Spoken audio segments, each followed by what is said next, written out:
What are your options after a PhD? I'm currently finishing off my PhD and I'm at a crossroads in deciding where I want to take my future career. However, the good thing is that I do have a PhD, and in this video I'm going to go through some of the options someone like me has in terms of the future career and how to make the most out of your degree when applying for jobs. So what are the options for someone who has recently completed their PhD? So if you're like me and you've completed a PhD in a STEM subject, that is science, technology, engineering and mathematics, you are in a pretty good position to apply to several different jobs. So one of the most common pathways, especially after doing a PhD in STEM, is to become a postdoc. So postdoc is short for postdoctoral research assistant, and essentially it is a job where it's like continuing your PhD, but this time you're getting paid a full salary and also you have a few additional responsibilities on top of that. As a postdoctoral researcher, you can be expected to continue research, but also have duties in academia such as teaching, lecturing, and also of course publishing papers. A postdoc is a great way of gaining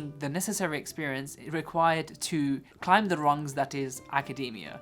And in order to become a professor eventually, you're going to require either a postdoc or a fellowship. So in order to actually get a postdoctoral position at a university, there are two main ways. Most commonly, the postdoc position is advertised by a supervisor of a certain university, and these can actually be found on job search websites such as Indeed. So if you're looking for a postdoctoral research position, you should know what university and what field of research that you want to get into, and then you just go into Google and type in PDRA or postdoctoral research assistant in Oxford for looking at something like chemical analysis, and then you'll have a lot of advertised positions with specific supervisors, and they can just apply through, and you might have an interview, you might have to go and meet the supervisor, and it's pretty much like applying for a normal job. However, the other way that you can get a postdoctoral experience is through a grant. So usually you might not be applying for the grant yourself, so your supervisor applies for a big grant, and this can be through a research council such as the EPSRC in the UK. They award the grant to the supervisor,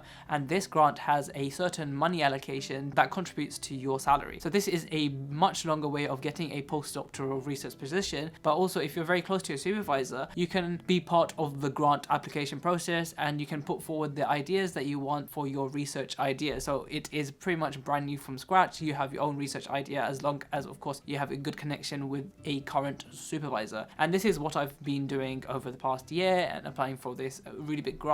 However, getting a postdoc through this way is so much more lengthy. It will take up to a year or even more sometimes, and it is highly competitive, so it means that you could end up wasting a year and not getting that position. But also it is very good experience in applying for grants, and that is a skill that you can take throughout your career, and I guess the experience can be quite useful. So the other way of progressing through academia is by getting a fellowship. So a postdoctoral fellowship is an independent source of essentially money that they give to young researchers in order for them to develop their career. So it's very prestigious and highly competitive, but if you win this fellowship, you get a certain amount of money that will help you not only with your living costs, your developmental costs as a researcher, but it will give you money towards a project that you have in mind, or sometimes it might be pre-allocated. Now, fellowships can be from 3 to 5 years, and depending on the fellowship, it can really help you boost yourself into becoming a lecturer, then an associate professor, and then eventually a professor if that's what you want. The process can be incredibly intensive, lots of interviews,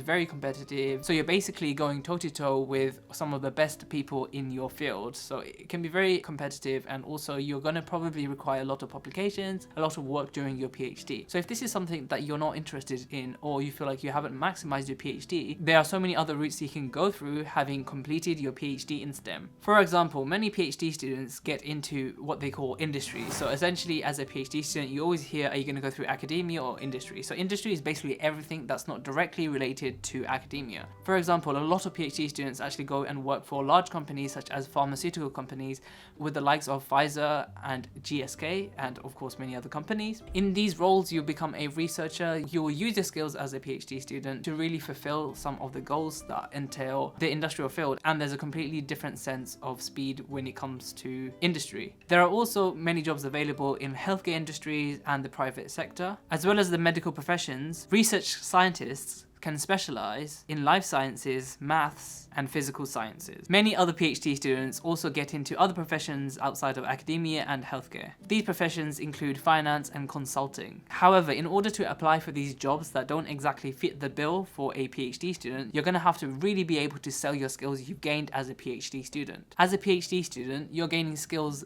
day in and day out. However, you must be able to sell these skills very well when applying for jobs outside the remit of academia and things closely related to your PhD. For example, a set of skills that employers are always looking for is communication skills. As a PhD student, you might have given many lectures, seminars, supervised students, present at conferences all over the world. These all add up to your communication skills. When you apply for a job that has a role that doesn't really fit your PhD skills, you need to be able to think hard and really sell your skills that you gained as a PhD student. So as a PhD student, these communication skills might have been something that you didn't think twice about. Let it be told that these are very transferable skills that you can take from one industry to another. Having good communication skills, presentation skills, and also teamwork skills can really give you an advantage in any corporate environment. Another skill which you gain as a PhD student is creative thinking. So this is basically thinking outside the box, working alone sometimes to tackle problems that don't have an obvious answer. So in the real life corporate environment, there are